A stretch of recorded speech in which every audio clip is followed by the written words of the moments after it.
ഗ്രാമപഞ്ചായത്തിലെ എലിത്തുരുത്ത് പാടശേഖരത്തിൽ സ്ഥാപിച്ച motor pump സെറ്റിന്റെ ഉദ്ഘാടന കർമ്മം പഞ്ചായത്ത് പ്രസിഡന്റ് സൈന ബാബു നിർവഹിച്ചു. എലിത്തുരുത്ത് പാടശേഖര സമിതി കർഷകർ സമാഹരിച്ച തുക കൊണ്ടാണ് പുതിയ മോട്ടോർ സ്ഥാപിച്ചത്.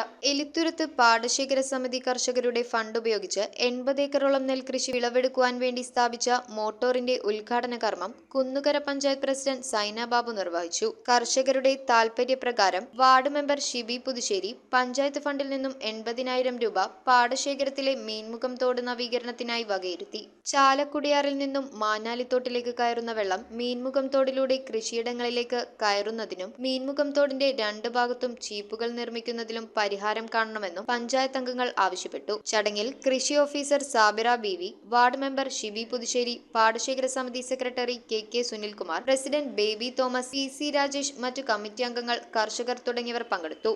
നമ്മളിന്ന് വളരെ സന്തോഷത്തോടു കൂടിയാണ് ഇന്നിവിടെ നമ്മളെല്ലാവരും നിൽക്കുന്നത്.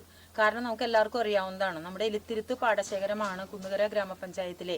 ബാക്കി 5 പാടശേഖരങ്ങളും സമയബന്ധിതമായി കൃഷി ഇറക്കുമ്പോൾ ഈ പാടശേഖരത്തിനാണ് ഈ വെള്ളക്കെട്ട് മൂലം അവർക്ക് സമയബന്ധിതമായി കൃഷി ഇറക്കാൻ സാധിക്കുന്നില്ല.